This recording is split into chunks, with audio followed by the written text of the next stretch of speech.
Kaixo, ¿qué tal? ¿Cómo estáis? Soy Miriam Duque y quiero invitaros a Café Valparaíso, el videopodcast de libros y gente interesante. Me acompaña con las ocurrencias y la música en directo Ivonne Belandia, un tipo suave y amoroso, aunque él siempre diga lo contrario. ¿Qué tal, Ivonne? Sí, suave y amoroso, no esperaba esa. Pensabas que eso era para Charly Mito, que también nos acompaña, ¿no? Que sí que es suave y amoroso, pero yo justo...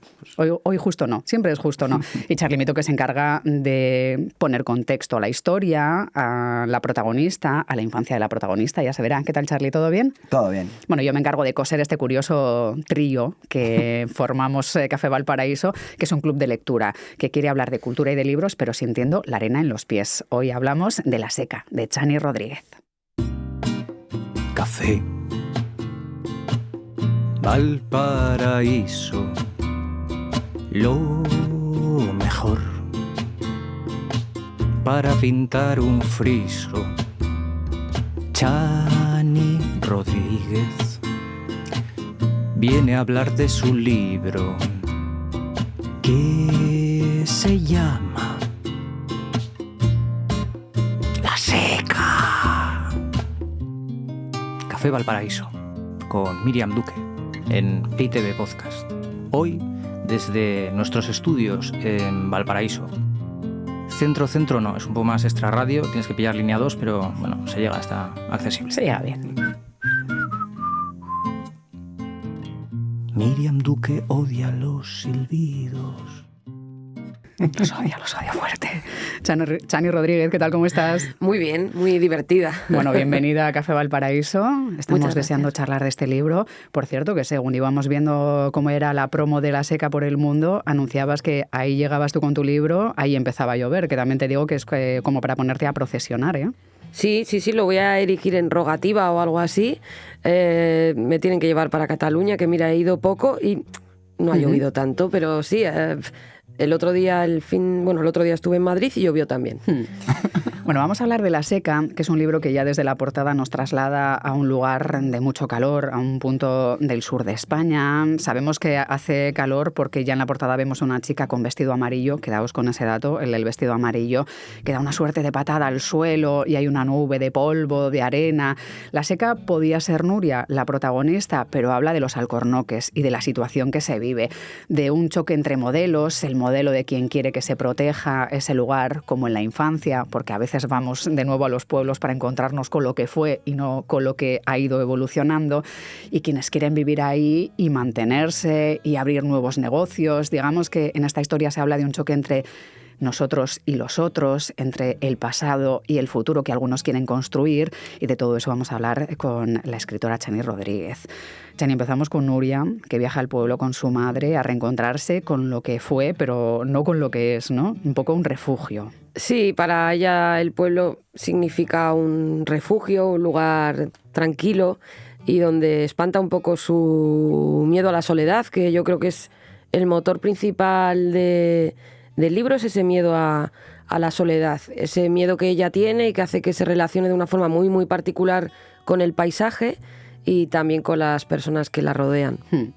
Claro, aquí tenemos un título potente, La seca, que hablaremos de la situación de la que habla el libro, pero claro, podía parecer que hablamos de ella, porque seca es y sus motivos tendrá, los iremos descubriendo poco a poco según pasen las páginas, pero en realidad hablamos de una enfermedad que afecta al alcornoque, que es, digamos, el motor económico de esta zona, ¿no?, en la que planteas el libro.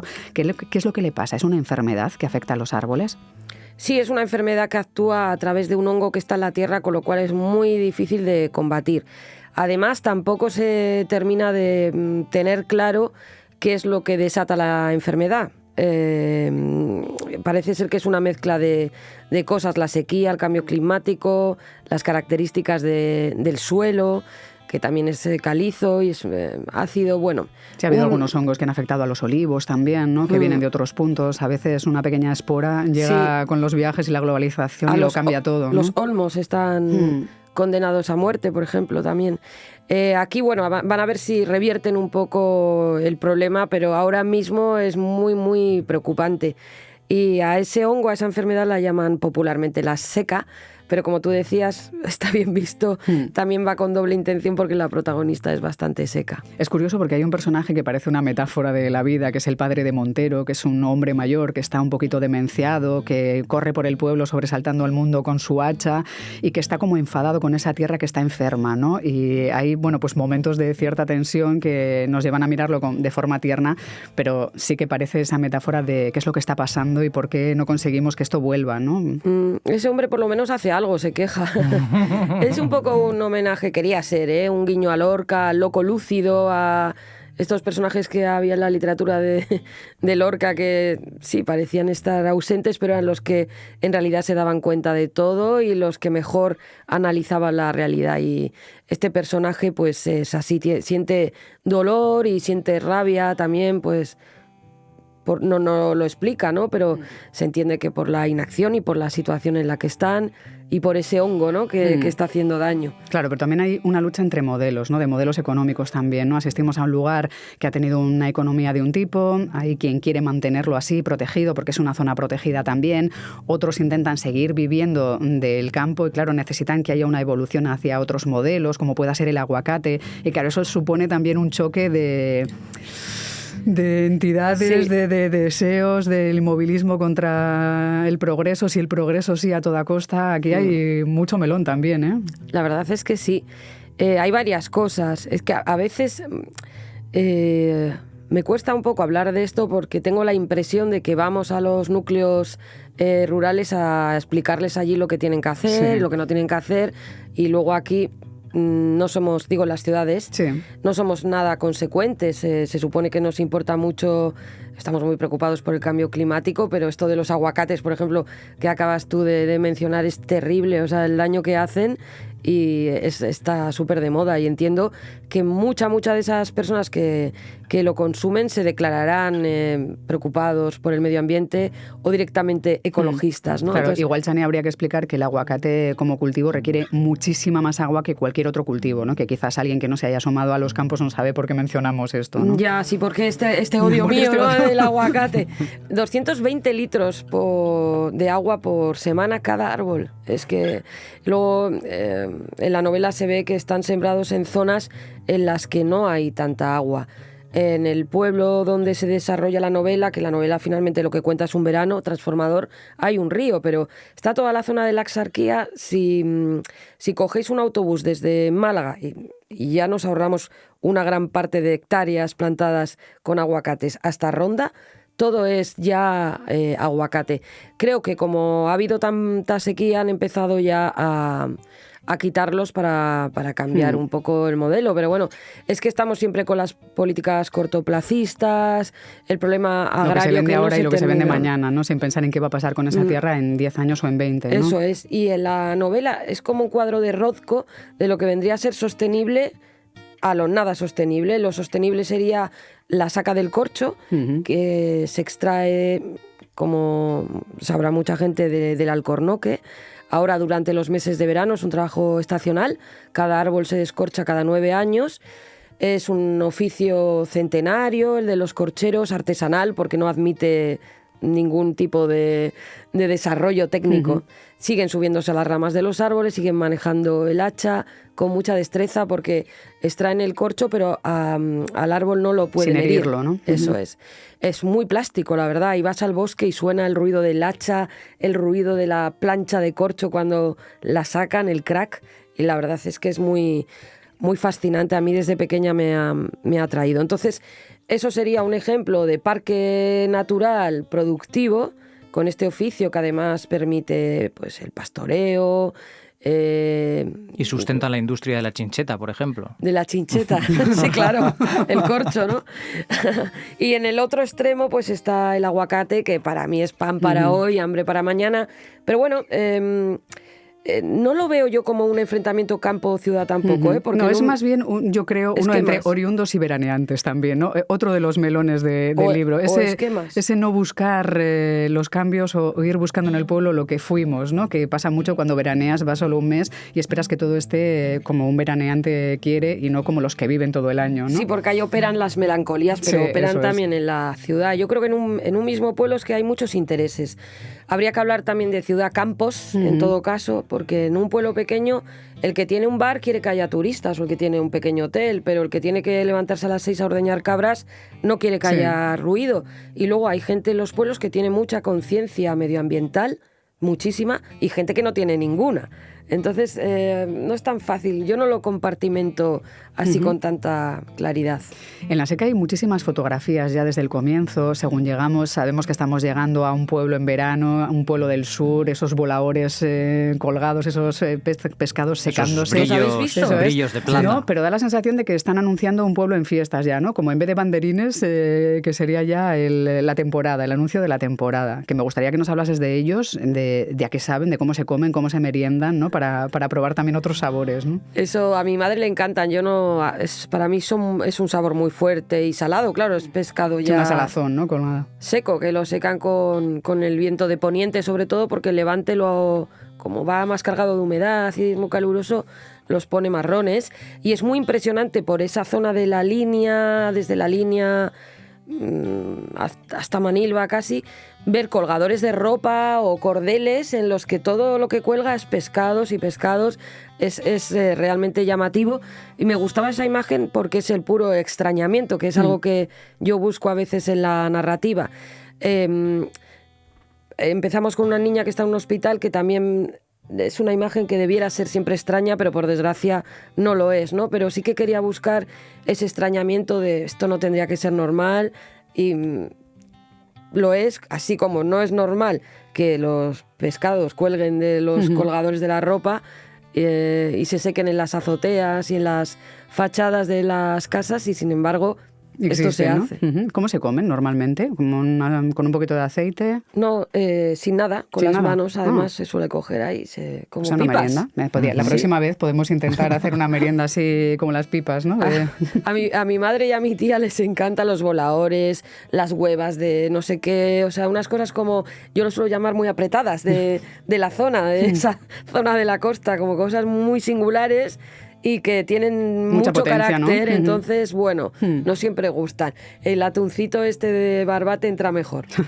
Bueno, en este programa en Café Valparaíso nos gustan mucho los oficios, también las imágenes de lo desconocido, lo que nos transporta a otro lugar. Has mencionado los corcheros, pero también están los arrieros, los hacheros, los pesadores. No sé si nos puedes hablar un poco de estos oficios también, que no sé si existen justo durante esa temporada, y entiendo que esas personas tienen que buscarse la vida y tener alternativas, ¿no? En el invierno. Sí, en el invierno pues se dedican a limpiar el monte, o a ir a por setas, o a poner vallas, o sea, hacer otro tipo puzzles. Hacer puzzles también, a comer polvorones como cualquiera. Pero bueno, lo que da de sí el campo, ¿no? Estos oficios todos pertenecen al mundo de la saca del corcho. El hachero es como quizás hasta la cúspide, ¿no? Porque hay que ser muy diestro para manejar el hacha bien. O sea, que entiendo que es el que sube al árbol y se encarga de hacer los pequeños despieces, ¿no? O los grandes despieces de las láminas. Sí, pero a veces son enormes. El arriero es un oficio también precioso. Es el que maneja los mulos, cargan los mulos, porque muchas veces los montes están en cuesta y el mulo sube bien. Entonces los ponen allí las piezas de las planchas de corcho, y a veces con un simple silbido el mulo se va a donde los pesadores, que es la otra parte, ¿no? Otra parte de otro grupo, ¿no? Que está dentro de este trabajo. Y allí el mulo descarga la corcha y se pesa. Suele haber un fiel. Un fiel es como una especie de árbitro, porque para que haya acuerdo entre el trabajador y la empresa, ¿no? Que ha contratado, o el ayuntamiento que ha contratado el servicio, para que luego no digan que se han sido tantas... cuántos kilos, ¿no? O cuántas toneladas. El fiel, que me gusta ese nombre. Sí, de fielato, ¿no? Vendrá de ahí, sí. En el peso ya hay también muchas mujeres, que antes apenas había mujeres en este mundo de la corcha. También hay que tener en cuenta que, bueno, son otros tiempos, se internaban igual 15 días en lo profundo del bosque, ya no volvían, llevaban cocinero, llevaban un aguador. O sea, que se vivía como una vendimia, digamos, ¿no? Un periodo ahí sin parar de cortar, porque entiendo que habrá un periodo en el que se puede hacer en los árboles, ¿no? De ahí sí, el tiempo que aprieta. Sí, suele ser de junio a agosto. Cuando empieza a hacer mucho calor, la corcha se pega al árbol y ya no se puede sacar sin dañar al árbol. Entonces es un poco variable, pero siempre en verano.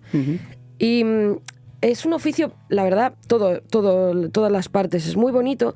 Bueno, te quería contar que antes, dormían al raso, y si todavía se tienen que quedar alguna noche, duermen al raso. ¿No? Bajo los árboles. Y cuando se acercaban al pueblo, a los pueblos, la gente se animaba a ir hasta donde ellos, igual llevaban una botella de vino, un poco de queso para comer, hacerles compañía y para verlos trabajar. O sea, es un oficio que siempre ha resultado muy, muy atractivo. O sea, que tiene parte de espectáculo para quienes no lo han visto nunca y se pueden acercar a verlo. Sí. Aparte de eso, ¿existe la fiesta de la corcha, como mencionas en La Seca? ¿Existe luego una fiesta cuando se acaba el trabajo para recordar como cuando se acababa la vendimia o las cosechas, ¿no? ¿Se sigue celebrando en algunos pueblos? Como tal no existe, pero claro, pero ojalá, ellos la montan. ¿no? Ellos la montan porque al final es un trabajo duro y cuando acaban pues lo celebran así. La cuadrilla, ¿no? Que se llaman también las cuadrillas a los corcheros.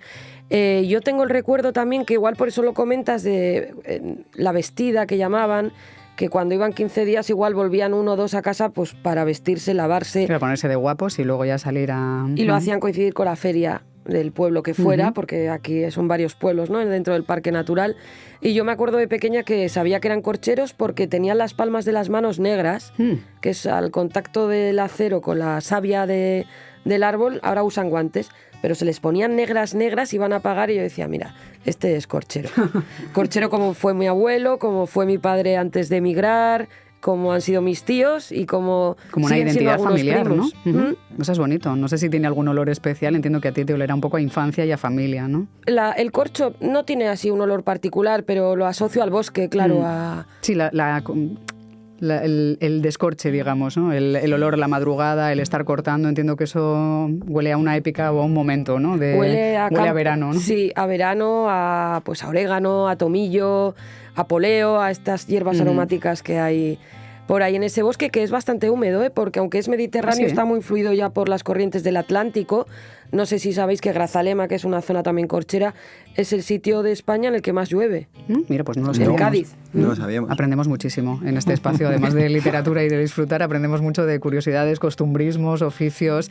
El río es, Chani, también un protagonista en sí mismo en esta historia, ¿no? Un río en el que Nuria encuentra un poco de consuelo, en ese agua fría, en esa soledad, en ese sentir que vuelve a ser otra vez una chavala y en el que a veces se encuentra con Montero, ¿no? Que es una suerte de relación peculiar, digamos, ¿no? Pues más que porque no es solo prohibida, es como muy peculiar en sí misma, ¿no?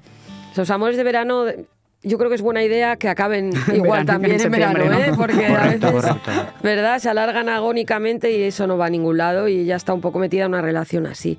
Y el río para ella es muy importante, pero es el río y el paisaje, porque se habla en el libro, ¿no? Del el raro consuelo de la pertenencia, que conforme te vas quedando más sola y vas perdiendo a seres queridos, el paisaje realmente escarropa mucho. Es una manera de volver a transitar por ahí con las personas que ya no tienes, o yo al menos lo vivo así y seguro que no soy la única, ¿no? Miras un paisaje y recibes mucha información. Pues en ese pueblito se hace tal pan, allí vive no sé quién, ahí estuve con mi padre paseando, haciendo tal. Entonces, Nuria sufre mucho cuando ve amenazado el paisaje porque siente que se queda más sola aún. Claro, porque tiene ahí en cierta medida a Montero, que también es un hombre del corcho, un hombre de la zona. Luego tenemos ese problema que a veces te imaginamos todo el rato. Eso pasa a veces con algunos libros y algunos escritores y escritoras, ¿no? Que yo voy viendo pasear a Nuria y de repente aparece la cara en mi vida de Chani Rodríguez y en ciertos momentos pues que hay más tensión resuelta a veces o no resuelta, pues bueno, es peculiar. Es peculiar, me siento un poco como colándome en tu vida de paso, ¿no? Bueno, en ese río y en esos momentitos que da el río también. No me extraña que te vaya yo un poco a la cabeza porque el punto de partida es muy autobiográfico. Ya luego no. Luego ya, bueno, que yo a veces no cerremos del todo, que la gente imagine, ¿no? Que imagine tranquilo. Hay gente allí del pueblo que se ha leído el libro y dice, pero ¿quién es el corchero malo? Y yo, pero ¿cómo que pero que es una novela? O sea, no os lo toméis todo. ¿Cuál es su casa? Montero, ¿no? ¿Cuál es su casa? ¿Quién es Montero? Y tú te has liado con uno porque está casado, se puede contar el personaje. Y yo, pero por Dios, que no va por ahí. No va por ahí. También es que no tengo yo mucho sentido común, porque si empieza pareciéndose mucho la realidad, ya entran en ese contexto las personas que lo leen y luego explícales tú que es solo el punto de partida. Bueno, pues hay que dejar la fantasía volar. Nosotros nos imaginamos a ratos a Chani y a ratos vamos poniéndole rostros a Nuria. Lo que sí le ponemos todo el rato es un vestido amarillo, porque ella está todo el rato dando vueltas por ese pueblo con un vestido de cuando era joven, siempre el mismo, lo lava una y otra vez y se lo pone, que es un poco un aferrarse a la adolescencia, porque ella va allí, va con su madre, en teoría a cuidar a su madre, pero yo creo que su madre tiene menos necesidad de Nuria que Nuria de ella. Y Nuria no quiere relacionarse con la gente que ha ido creciendo, ¿no? Busca lo que fue y no lo que hay y se esconde mucho, ¿no? En ese río y en ese vestido y en ese concepto, ¿no? De voy allí sí, pero tampoco quiero yo ver si alguien ha evolucionado, ¿no? Sí. Es que Nuria viene, a ver, empieza el verano y ella es verdad que ha estado cuidando de la madre porque ha tenido pues vértigo, se rompió una pierna y llega muy agobiada y cree que la madre depende de ella, que como tú dices luego pues igual no tanto, ¿no? Igual es más bien al revés. Y también viene un poco dolida con un grupo de amigos que tuvo, entonces tiene demasiadas heridas, digamos, demasiados nudos y hace que se comporte pues a veces directamente mal con la gente que la rodea, que ahí también yo arriesgué un poco porque ya sé que suele gustar más que el personaje te caiga simpático desde el principio. A mí me parece, yo quiero mucho a Nuria, o sea, la defiendo, pero es verdad que tiene una entrada quizá un poco complicada por esa forma de ser tan raruna, tan cerrada y las contestaciones que da, ¿no? Pero bueno, este nuevo es eso, es el miedo a quedarse sola, a perder a la madre, a que la madre le pase algo. Es muy pesada con la madre, pero yo creo que también esto es algo que pasa en la realidad, que hay un momento, o sea, un día te levantas y ya eres la madre de tu madre de pronto y empiezas a decirle lo que puede hacer, lo que no puede hacer, que tenga cuidado con las escaleras, que no suba, o sea, es una locura, ¿eh? Claro, y llega ese momento en el que tú quieres mucho a tu madre, te preocupa mucho que no se encuentre bien, pero ojo, a ver si se va a encontrar tan bien como para que no necesite que tú estés dando la turra por detrás, ¿no? Claro. Entonces empieza un poco ese bucle que le pasa un poquito a Nuria también, ¿no? Es que tiene Nuria... un punto de soledad, de búsqueda del amor de su madre, de búsqueda de amor. Yo creo que está solísima, ¿no? Tiene mucho miedo a la soledad por cosas que le han ido pasando y porque también hay gente que tiene ese miedo de forma genuina. Yo tengo mucho miedo a la soledad, esté sola o esté acompañada, es algo que está dentro de mí. Además siempre he tenido una sensación muy fuerte de soledad, así que como yo lo experimento, para mí es totalmente verosímil que haya una persona como Nuria, más allá de cuáles sean sus circunstancias o sus posibilidades, se puede vivir con ese miedo a la soledad, sí. Miedo a la soledad, a que no te quieran, a que poco a poco todo el mundo se vaya olvidando de ti. No sé si has pensado en esa Nuria de pequeña, si te la has imaginado antes de convertirla en esta chica con estos problemas de soledad, porque empezamos a pensar cómo sería ella cuando era pequeña, iba al río, antes del vestido amarillo, antes de tener todos estos miedos. ¿Cómo era Nuria? Pues yo creo que era una chica quizá un tanto triste por algo que se explica solo al final del libro, pues también con una infancia marcada pues por un suceso trágico y quizá como demasiado consciente, ¿no? de todo y con esa carga que ya enseguida se echa sobre los hombros de tengo que cuidar yo de mi madre. Dada al autoboicot probablemente desde muy joven, ¿no? Sí. Bueno, de eso hemos hablado en algún programa, Charly, del autoboicot y de la situación. Sé que tú quieres hablar del mundo del corcho y de los olores y del flamenco rosa ya llegará, pero dale tú primero. Pero antes quiero hacer una pregunta, Chani. O sea, ¿vosotros en tu oficio de escritora, sufres calambres o contracturas? No, yo la verdad es que de momento voy a tocar madera. ¿En qué a veces momento? me duele un poco el cuello y eso sí, pero... Es que hay un remedio casero que me dijo una amiga preparando la entrevista, que es poner un corcho debajo de la almohada. Que no sé si lo habéis escuchado o no. Ella, su abuela catalana lo ponía debajo de la almohada. A mí me han invitado a ponerme un corcho, pero no bajo la almohada. Pero un trozo pequeño. Un corcho, entiendo, de botella de vino que se pone debajo de la almohada. Una lámina de alcornoque entera. No, yo creo que se refería a la botella Igual de vino. Igual te están invitando a descorchar una botella, ¿no? Eso puede ser igual. Puede ser, sí, porque sí, me suena más a... Mira que me gusta el corcho, como materia, pero me suena un poco a pensamiento mágico, de todas formas. Sí, sí, eso es una tradición, yo que es un remedio casero, pero bueno, que ahí queda si conocías la anécdota o bueno. Seguramente puede pasar Gracias eso por en tu sintonizar pueblo. Lo la botica de la documenté abuela. y sí que aparece, ¿eh? O sea, sí que hay Puede que gente aparezca para las verrugas en algún Sí, otro también pueblo, ¿no? Porque igual. estos pensamientos mágicos que dices tú de poner algo debajo de la almohada en ciertas fechas o en ciertas lunas, históricamente pues se utilizaba para quitar verrugas, para dolores, para lo de los calambres no lo Si había lo oído nunca, la quemas, verdad. sirve para hacer un blackface también. Hierbas, algún tipo de hierba para curar el mal de ojo y tal, pero ya directamente eso es muy, muy top. Pues seguro que se dice y, hombre, no le veo el fundamento científico, pero es de No, esto no que lo si tiene. algún día tengo contracturas no me Lo cuesta probaré. nada ponerlo, Por ¿sabes? si acaso, Que- no hay ningún pensamiento mágico en la zona de Nuria y en ese pueblo asociado al corcho, ¿no? A los pequeños fragmentos, no hay leyendas de ese tipo, ¿no? No, la leyenda que aparece me la he inventado yo. Por eso, o sea que no, de eso nada. Vaya.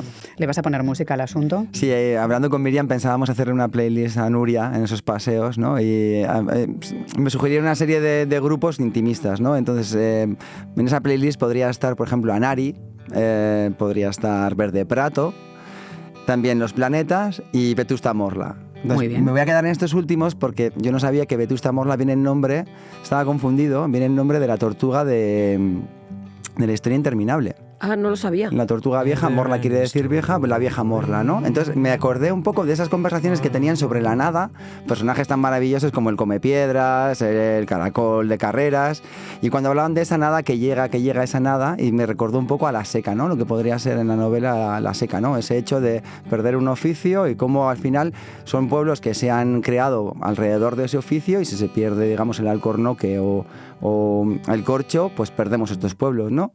Y salen tortugas además, o sea que es perfecto, salen las tortugas Pues en el libro. Esto también viene como...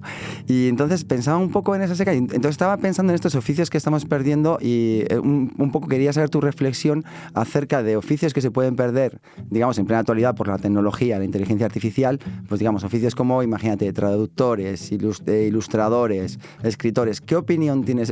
¿Puede ser la inteligencia artificial? Me pongo un poco en este dramático, pero ¿puede ser la inteligencia artificial nuestra seca? Sí, yo creo que sí puede. En la medida también de lo que el público lector demande o espere de la literatura, ¿no? Por ejemplo, de la escritura, porque es verdad, y sí, los novelistas, las guionistas, se ve muy claro que hay unos mecanismos que se repiten, ¿no? Se pueden escribir libros siguiendo ciertas pautas, ¿no? Y creo que eso sí lo puede reproducir la inteligencia artificial. Si con eso hay quien se da por satisfecho, pues sí que va a hacer daño, pero la inteligencia artificial no creo que pueda descender nunca al temblor del alma, digamos, ¿no? Al pliegue íntimo, al miedo o a la esperanza. Yo creo que hay una profundidad en la literatura que al menos a mí me gusta, a la cual no va a poder acceder tan fácilmente la inteligencia artificial. Claro que no escribirá desde el miedo a la soledad o desde el miedo a la vejez o desde el miedo a que le pase algo a tus padres que puede sentir una persona que escribe. En todo caso, si realmente, como dice Charlie, la inteligencia artificial puede ser la seca de algunos oficios, ¿quién será el loco lúcido que nos diga que estamos en el mal camino? Pues... Porque a veces son los mismos que están generándola, ¿no? Lo cual genera un doble bucle de miedo de si parte de los que están en las empresas alertan de todo esto, pero seguimos adelante, ¿quién nos va a proteger, ¿no? ¿Quién tendrá que sacar el hacha y partir la tierra para que esto cambie? Nos vamos a tener que proteger nosotras mismas, pero es complicado porque yo creo que protegerse también requiere tiempo. Lleva muy rápido me explico, todo. Sí, hay que trabajar el pensamiento crítico, procurar tener buena información. Y parece que no tenemos ni tiempo de sentarnos a leer la prensa. Bueno, esto de la prensa ya se ha quedado, la prensa digital. Ni ganas, hombre. Si te puede dar TikTok 4 pautas y con eso ya tiras para toda la semana. Pero esto es que languidece, también se seca la opinión crítica, que yo creo que es lo fundamental. Poder contrastar algo que cuando lees, ¿no? Poder estar de acuerdo o en desacuerdo, o identificar cuando hay una frase, una idea que no conocías, pero te resulta reveladora o te explica algo a ti misma. Pero para eso nosotras tenemos ya que preparar un poco la inquietud, ¿no? Si la dejamos caer, no va a haber nada que hacer realmente, pero sí, bueno. Es verdad no que da creo. como miedo, porque se ha pasado una situación en la que nadie quiere discutir, hay mucho troll en redes sociales y en espacios donde no sabemos con quién estamos interactuando, pero en la vida real a las siguientes generaciones parece darles mucho miedo, ¿no? Las discusiones, que al final son buenas, ¿no? No hay por qué llevarlas a un grado de violencia, sino buscar vías alternativas. O sí, ¿no? Pero de las discusiones han surgido otros pensamientos, ¿no? Y otras fórmulas, no sé.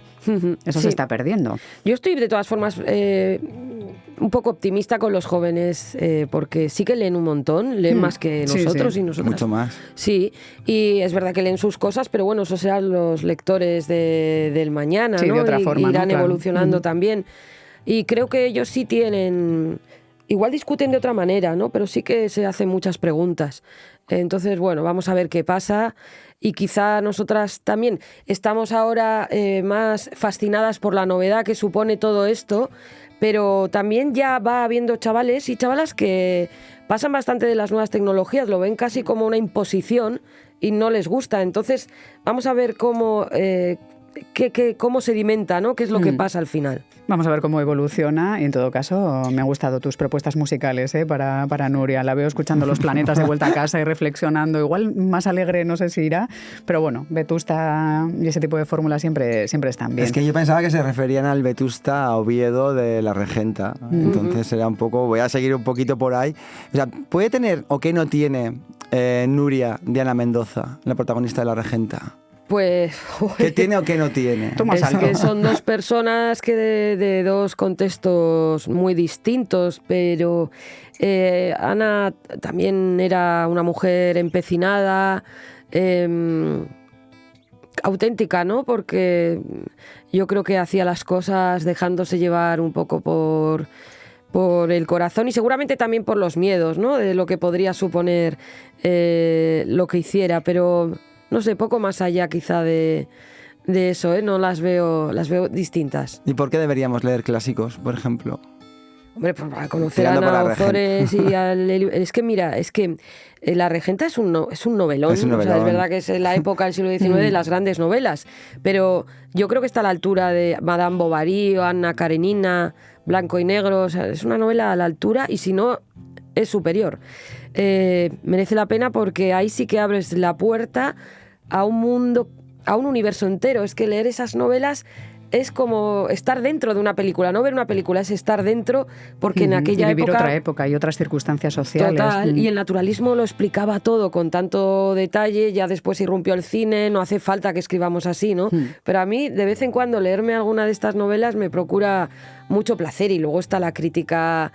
¿no? De aquella época tan fina que hizo Clarín. Sí, Vetusta, toda la hipocresía, ¿no? De la época. Sí, Vetusta dormía plácidamente la siesta, creo que arranca así el libro. Sí, que es una manera de decir, no había queja, no estaba todo el mundo muy acogotado, ¿no? Sí. En la época, muy a merced de los poderes. Y a mí me parece modernísima todavía en ese sentido. Sí, no, tiene Pues mucho os salseo, recomendamos La Seca y La Regenta, claro que Totalmente. sí, Charlie. Le doy el turno ya al señor de la guitarra. Bueno, al que la regenta. Al que la regenta. Ya termino ya. Hemos estado con Miren Gastañaga, que interpreta a Irune en Los Últimos Románticos. Te manda un abrazo y un beso enorme. Y nada, el gustazo que ha sido para ella interpretar a este personaje, y desde que dije que tu novela es el diario de ella, entonces que ha tenido como mucho apoyo a la hora de crear y poner los cimientos a esa figura, ¿no? Que encima es una figura que no habla apenas, es un, digamos, todo introspectivo, interior, y donde creemos que tú has hecho un cameo en la película, ¿puede ser? Sí, he hecho un cameo, un pequeño cameo. Qué bonito sería que dijera, soy la frutera, ¿no? O algo así, un oficio. No. Es un oficio, sí, es una persona que está en una clínica, una recepcionista. Y la escena es con Miren Gastañaga, además, que es una actriz, yo creo que es una grandísima Irune. O sea, no se me ocurre a nadie mejor ahora mismo para encarnar a un personaje tan peculiar y tan metido para adentro. Es que hasta la cara y todo, Sí, no sé. sí, la expresión. Sí, me encanta. Y es una actriz increíble. O sea, ya lo sabía, pero cuando te ves ahí, como me Con vi ella, yo, ¿no? en este cameo cara a cara, como decía antes Ivonne, pues me di cuenta de lo difícil que es actuar. Me dieron 2 frases, yo me las aprendí muy bien y ya pensaba que con eso podía tirar, pero claro, es todo el cuerpo. Es como si te tiras en ala delta por una montaña, como a ver... Y yo veía a Miren, que además se transmutaba un montón cuando ya estaba rodando y era Irune, que a Irune le pesa bastante más la vida que a Miren, yo creo. Y está como ahí con Nuria, les pesa la vida un poco a las dos, amiga, vaya personajes. ¿Tienen parecidos, Nuria e Irune? Yo creo que sí lo pueden tener. Irune es más estrafalaria. Irune, o sea, yo creo que Los últimos románticos habla de la soledad y La seca del miedo a la soledad, que no es exactamente igual. Porque Irune sí que está muy, muy, muy sola, Nuria no. Nuria lo ve venir y entonces se aterroriza viéndolo venir. Y Irune es más estrafalaria, como no habla con nadie, pues cualquier cosa que se le pase a ella por la cabeza lo eleva a categoría de verdad absoluta, y eso hace que al leer el libro pues algunas ocurrencias, algunas cosas de Nuria diviertan, porque es verdad que son bastante disparatadas. Y luego tienen las dos un punto de valentía, quizá más Irune también, pero sí que al final intentan reconducirse como buenamente pueden. Bueno, Chani Rodríguez es escritora, a ratos también recepcionista en cameos, y Belandia ha decidido presentar propuestas de oficios o novelas que podrían tener ciertos oficios que no están suficientemente puestos en valor, ¿no? Cuando Miriam nos hizo el resumen al principio, como de vamos a hablar de esto, vamos a hablar de este libro que está basado en los corcheros y tal, yo antes de pasar al corcho, que es el tema del que me ha obsesionado del asunto, quiero rescatar una cosa que pasa en bastantes libros, y es que joder, a veces hay unas aperturas de frases citadas en los libros que es como de... Yo como cancionista, que intento decir mucho con muy poco, esto de la cita que tienes de Ramón Eder, que es: hay un tipo de generosidad que consiste en regalar nuestra ausencia. Eso me parece... Es maravilloso. Es tremenda. Es muy bonito. Y lo demás es que yo me considero una persona muy generosa. O sea, que regalando ausencias. Regalándome ausencia, y estoy también muy generoso conmigo porque yo me regalo la ausencia de mucha gente. Porque yo me voy a regalar, soy muy generoso conmigo, me voy a regalar tu ausencia para el resto de mi existencia. Dicho lo cual, aupa el corcho, vamos a ello. El corcho, o sea, por favor, esa palabra corcho como palabra no es fonéticamente magnífica. Corcho, como suena, corcho. Y encima es que ves el corcho y dices, suena como a lo que es, y la palabra descorchar, que suena también a me cuezo, eso suena muy bien, ¿no? Me trae la... Bueno, oye, sí, también. Suena, me cuezo un poco, ¿no? Me cuezo, vamos a ello. Voy de descorcho. Y luego me ha venido la duda de si tendrá algo que ver con corcholis.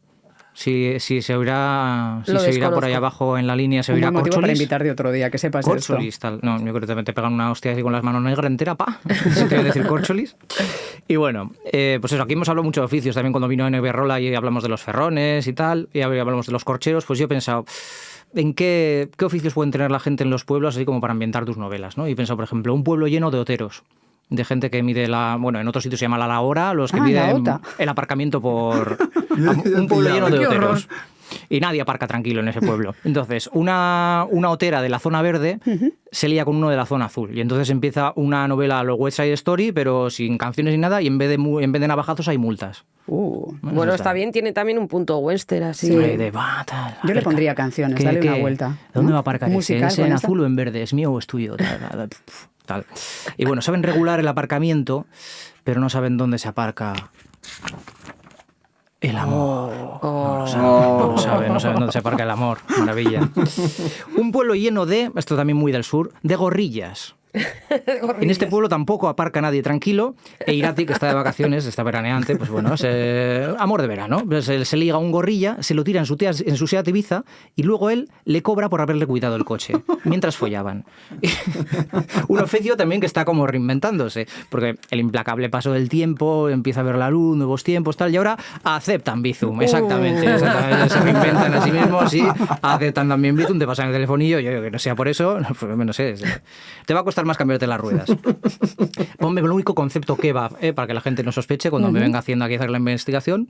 Y luego tengo un cierre que no es de oficios exactamente, pero ya veréis, es terror. Es terror. Me gusta rural. Que también hay un poco de terror, inquietud en el libro. Pues bueno, esto es que da miedo, hazme caso. Es un pueblo lleno de crossfiteros. Adiós, sí. Es un pueblo lleno de crossfiteros. Natalia... Va a durar mucho esto, es que sí que es un poco escalofriante, ¿eh? Natalia pincha una rueda, saca la de recambio y pasa una horda de crossfiteros y se la lleva. Y empiezan a pelearse entre ellos como buitres por a ver quién la lleva más cómodo. Van con los brazos altos, cada uno le lleva como más, pues, y ella se tiene que quedar en el pueblo de los crossfiteros. Y va a la cola de la panadería y todo el mundo está haciendo como jogging, para no perder tal. Jogging Todo que es como, con fibra en la panadería. Eso es, jogging que es jugar a no correr, ¿no? Como, mira cómo no me quedo en el sitio. Y luego en los andamios la gente hace dominadas cestas de CrossFit, que son como... Arriba, abajo, arriba, abajo. Pero que se balancean, que son como un poco como toalla tendida en tendedero y hacen como soplamiento. Como los volados, ¿no? Son como los volados, totalmente. Y bueno, pues ya por echar un rato largo en el pueblo, Natalie empieza a chimparse a todo Cristo dentro del pueblo, hasta que por fin encuentra un ser humano que en el poscoito no dice: Ale, ya está hecho el cardio. Esta es cierto.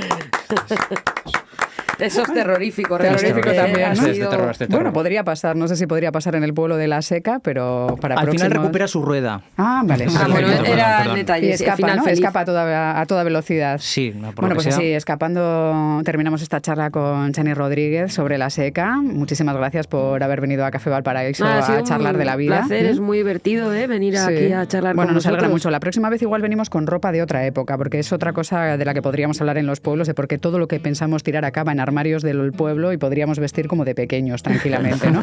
Que probablemente pase en el entorno de Nuria. Y los muebles igual, que las casas de los pueblos todo, no se decoran. Todo, se lleva todo. Chani, pues nada, hasta la próxima, ¿eh? Eskerrik asko. Muchas gracias. Agur. Agur. Has escuchado Café Valparaíso, el videopodcast de libros y gente interesante.